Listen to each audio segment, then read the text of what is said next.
Assalamualaikum warahmatullahi wabarakatuh. Selamat siang, salam sejahtera bagi kita semua. Perkenalkan, nama saya Siti Aisyah dari program studi perguruan sekolah dasar. Pada hari ini saya akan mempresentasikan tugas filsafat ilmu. Pada saat saya menyampaikan presentasi, Anda diharapkan memfokuskan mata Anda terhadap apa yang saya sampaikan. Ketika ada yang kurang jelas atau kurang dimengerti, Anda dapat mempertanyakan kepada saya di akhir presentasi. Sebelum mengawali presentasi kali ini, marilah kita membaca basmalah terlebih dahulu. Bismillahirrahmanirrahim. Filsafat ilmu. Filsafat ilmu adalah serapan dari bahasa Belanda yaitu filosofi atau serapan dari bahasa Yunani yaitu filosofi. Philo artinya cinta dan sophia adalah kebijaksanaan. Jadi, filsafat ilmu adalah cinta akan kebijaksanaan yang berhubungan dengan kebenaran ilmu pengetahuan. Tujuan belajar filsafat ilmu agar kedepannya seseorang memiliki pola pikir yang kritis. Pada dasarnya, awal dari pemikiran filsafat adalah pengetahuan. Hal ini mengenai pengetahuan dimulai dengan rasa ingin tahu, kepastian dimulai dengan rasa ragu keraguan, dan filsafat ini dimulai dengan kedua-duanya. Ilmu merupakan bagian dari pengetahuan yang dipelajari untuk bisa mengetahui segala sesuatu di dalam kehidupan. Seringkali seseorang mempunyai keinginan untuk mengetahui sesuatu yang ingin diketahui itu ada dalam kehidupan sehari-hari. Ada kalanya rasa ingin tahu itu hanya sekedar keingintahuan yang sebentar saja. Di sisi lain, terkadang ada juga seseorang yang ingin mengetahui suatu hal karena memang benar-benar ingin mengetahuinya, sehingga dia akan mencari apa yang ingin diketahuinya sampai dia benar-benar mendapatkannya. Setelah hal yang dicari itu didapatkan, itulah yang dinamakan ilmu pengetahuan. Ada lagi saat-saat ketika seseorang ingin mendapatkan suatu pengetahuan, orang itu akan menemui keraguan dalam mengambil keputusan. Nih, rasa ragu-ragu inilah yang nantinya akan menghasilkan suatu kepastian. Pada saat rasa ingin tahu, seseorang muncul dan menemui keraguan dalam membuat keputusan. Itulah yang memulai adanya filsafat. Pemikiran filsafat didorong untuk mengetahui apa yang telah kita tahu dan apa yang kita belum tahu. Nih, pilar dalam filsafat ilmu diantaranya ada ontologi, epistemologi, dan aksiologi. Hubungan pilar satu dengan yang lainnya itu berhubungan. Hakikat untuk secara berpikir ilmiah atau logika berpikir yaitu apa yang akan dikaji dalam ilmu pengetahuan atau hakikat apa yang dikaji. Nih, apa yang dimaksud adalah mengenai objek dari suatu peristiwa. Dilanjutkan dengan bagaimana cara untuk mendapatkan pengetahuan secara ilmiah dapat dipertanggungjawabkan.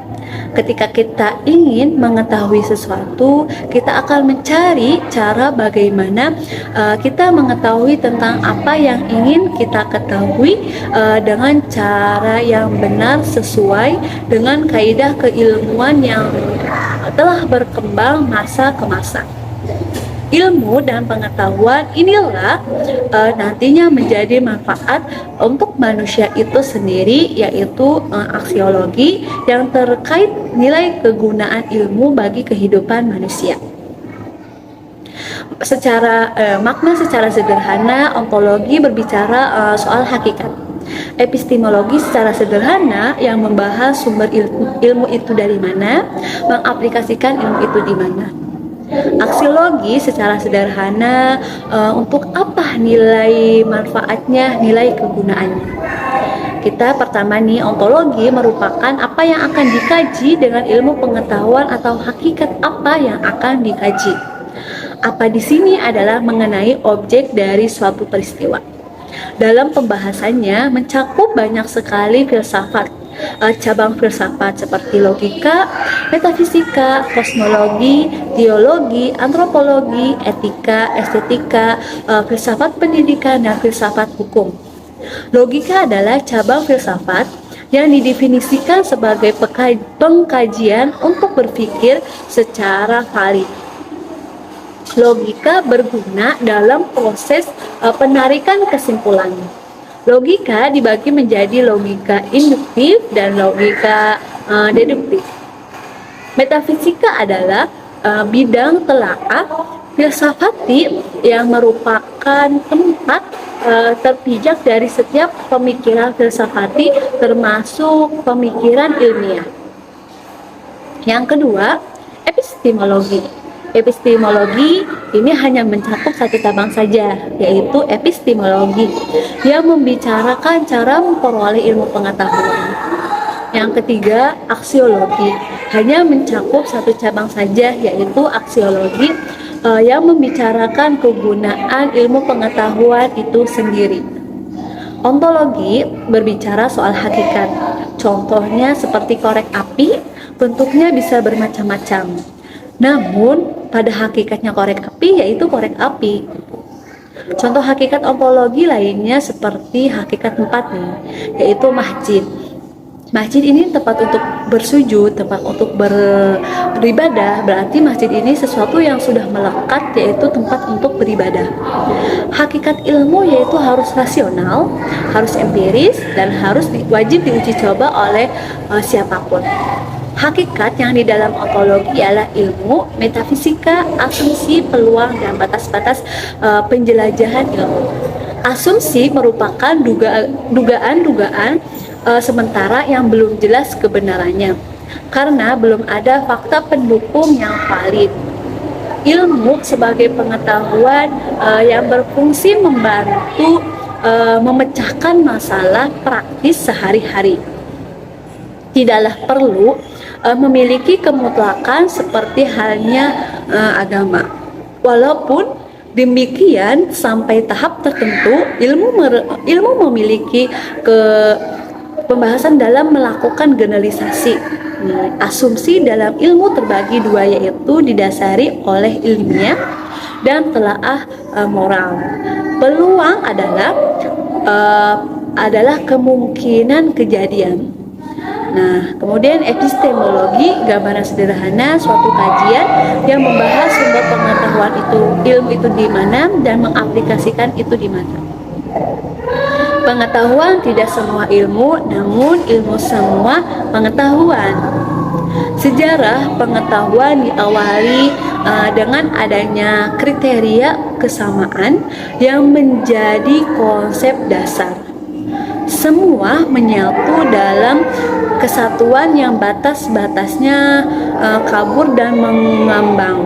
Tidak terdapat jarak antara objek yang satu dengan objek yang lain, antara wujud yang satu dengan wujud yang lain. Konsep dasar ini baru mengalami perubahan fundamental dengan berkembangnya abad penalaran pada pengetahuan abad ke-17. Pohon pengetahuan mulai dibeda-bedakan paling tidak berdasarkan apa yang diketahui, bagaimana cara mengetahuinya, dan untuk apa pengetahuan itu dipergunakan. Berdasarkan objek yang ditelaah, mulai dibedakan ilmu-ilmu alam dan ilmu-ilmu sosial.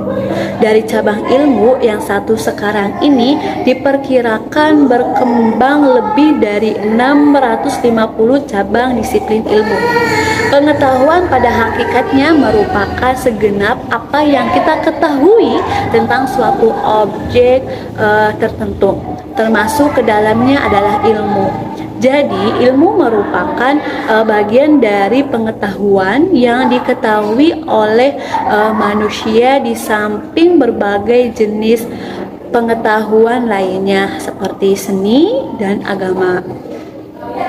Pengetahuan merupakan khasanah kekayaan mental yang secara langsung atau tidak langsung turut memperkaya kehidupan kita. Cara mendapatkan sebuah pengetahuan dengan cara rasionalisme, empirisme, dan positifisme. Kemudian tentang aksiologi, apa kegunaan ilmu itu sendiri, apa manfaatnya? Karena dengan ilmu manusia lebih mudah, lebih cepat untuk memenuhi kebutuhan hidupnya. Dan dengan kemajuan ilmu, manusia dapat merasakan manfaatnya seperti transportasi, komunikasi, pendidikan, dan lain sebagainya. Contoh aksiologi transportasi. Dengan adanya transportasi, manusia lebih cepat, lebih mudah dalam bepergian menuju kota yang akan dituju. Mungkin hanya dengan duduk saja atau dengan menyetir sendiri. Jadi, ilmu transportasi ini salah satu contoh dari aksiologi yang manfaatnya banyak sekali untuk manusia. Yang dikaji dalam aksiologi yaitu mengkaji etika dan mengkaji estetika. Etika adalah cabang filsafat yang mengkaji dan mengevaluasi tentang perilaku manusia. Etika tidak hanya suatu metode atau aturan yang menurut salah atau benar saja, melainkan studi bagaimana manusia seharusnya hidup bersama dengan manusia lainnya. Estetika adalah cabang filsafat yang mengkaji keindahan dan seni. Antara lain memahami makna dan esensi keindahan. Keindahan itu benar atau hanya eksis saja. Setelah mengetahui ruang lingkup filsafat ilmu, maka akan dilanjutkan dengan standar ilmu pengetahuan. Ilmu pengetahuan dan pengetahuan. Kalau ilmu pengetahuan yang ilmiah yang mengikuti struktur ilmu. Struktur ilmu diantaranya bahasa sehari-hari, kemudian diobservasi, hipotesa, pertanyaan yang serba memungkinkan, kemudian hukum dan menjadi suatu teori. Kalau struktur pengetahuan, semua yang kita tahu tapi belum tentu ilmu. Pengetahuan dari mana? Dari mata, dari telinga, dan sumber lainnya. Kalau ilmu dari mana? Ya dari obrolan yang sehari-hari, yang kemudian diobservasi, hipotesa, hukum, lalu teori yang mengikuti struktur ilmu. Kemudian sarana ilmiah. Sarana berpikir ilmiah merupakan kumpulan dari pengetahuan. Berpikir merupakan proses bekerjanya akal. Berpikir dilakukan secara alamiah dan secara ilmiah. Berpikir secara alamiah dilakukan pada pola penalaran sehari-hari. Sementara itu, berpikir secara ilmiah menggunakan pola penalaran pada sarana tertentu. Dalam praktiknya, seorang peneliti atau ilmuwan harus menggunakan pola pikir secara ilmiah. Tujuan akhir dari sarana berpikir ilmiah adalah agar seseorang dapat berpikir ilmiah dengan baik. Alat-alat yang digunakan dalam sarana berpikir ilmiah adalah bahasa, matematika, dan statistika. Bahasa merupakan suatu komunikasi verbal. Manusia memerlukan bahasa karena bahasa adalah buah pikiran dari perasaan dan sikap. Bahasa digunakan untuk melakukan komunikasi ilmiah. Simbol bahasa yang bersifat abstrak memungkinkan manusia untuk memikirkan sesuatu secara berlanjut. Komunikasi ilmiah memberi informasi pengetahuan berbahasa dengan jelas bahwa makna yang terkandung dalam kata-kata yang digunakan dan diungkapkan secara tersusun untuk mencegah pemberian makna yang lain. Karya ilmiah memerlukan tata bahasa yang menjadi aspek logis dan kreatif dari pikiran untuk mengungkapkan arti dan emosi dengan mempergunakan aturan-aturan tertentu. Sementara itu, matematika merupakan bahasa dalam bentuk lambang-lambang. Matematika dapat menutup kekurangan yang terdapat pada bahasa. Kelebihan dari matematika adalah dapat mengembangkan bahasa verbal secara kuantitatif.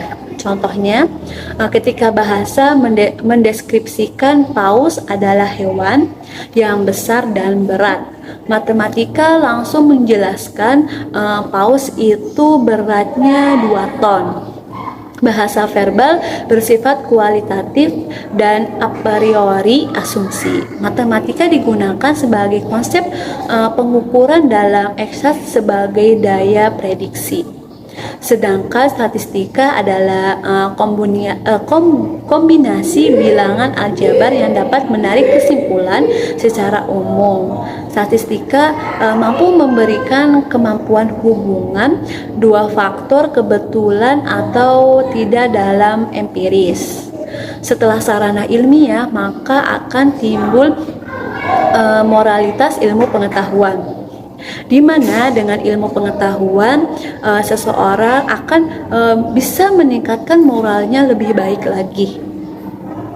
Moral adalah kebiasaan seseorang dan kita tidak boleh sembarangan memvonis seseorang itu tidak memiliki moral.